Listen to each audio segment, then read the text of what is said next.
what do you do in the morning? Well, 2 hours in the morning, that's a lot of time. Well, if I can overcome myself at the beginning of the day, the rest of my day is easy. And that's what you do. You spend 2 hours in the morning. I allow for 2 hours. Okay. You still get up at 4 a.m. and that Well, your this special morning time? I was up at 3. Okay. Because I'm on the wrong time zone. Right. But if I'm up, you like the 4 a.m. slot. because my brain waves are just right, I don't have to work as hard. Yeah, my body's a little fatigued, but I'm between worlds. And so I've just, my body's a little tired, but I get up and do it.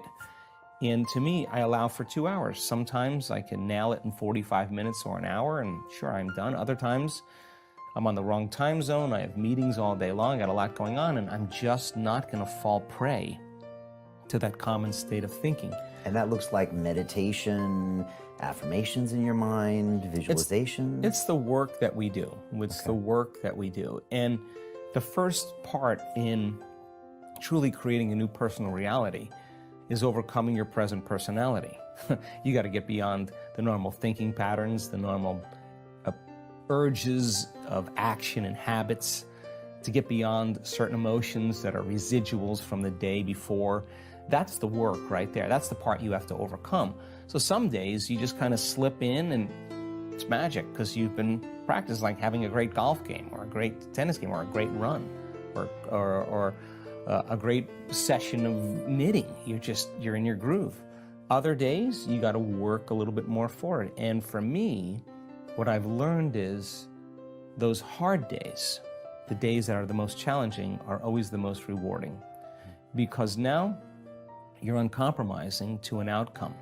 And if it takes you an hour to get beyond yourself, to find the present moment, because that's the only place where the unknown exists, the familiar emotions and hardwired patterns of the past are the known. The predictable future, in trying to forecast the feeling of every event in our life, what people do unconsciously, is also the known.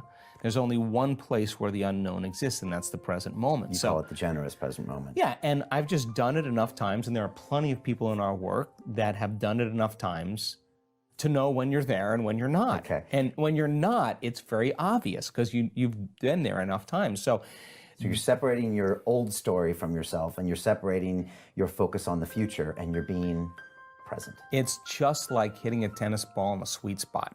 Okay. You lock into something, and that wholeness starts to happen, and now you're no longer creating from polarity or duality or opposites. People they create when they see they don't have something. Whether, hey, nice suit, I want one of those, right? And the moment I see that you have a nice suit and I start thinking, I want one of those, my brain naturally starts putting me in the equation. Next thing you know, I'm wearing your suit. Well, that's because we're wired to do that. So then we have this natural ability to create. The problem is after you imagine that, you open your eyes and you don't have it, people experience more lack. Well, we're not that good yet. So then the act of practicing enough times and beginning to create the state in which you're so connected to the energy of your future. Now think about this. You're so connected to the energy of your future, you're no longer looking for it or waiting for it. You feel like it's already happened. The moment you get upset in traffic, the moment you start judging a coworker, you just disconnected from the energy of your future, and now you're back to the energy of your past. Now, if you tell me it was that person that did it to you, I'd say to you, oh, you're back to the unconscious program of being a victim again. So then the person then goes, oh, when did I fall from, that state? When did I lose it? Oh, it happened at 3 o'clock today. The next time that happens, what can I do differently? Now the person's moving through their challenges in their life with coherence, with rhythm. They're starting to begin to make strides, and that they're no longer knee-jerking to the people in their life that they've used emotionally to reaffirm their identity.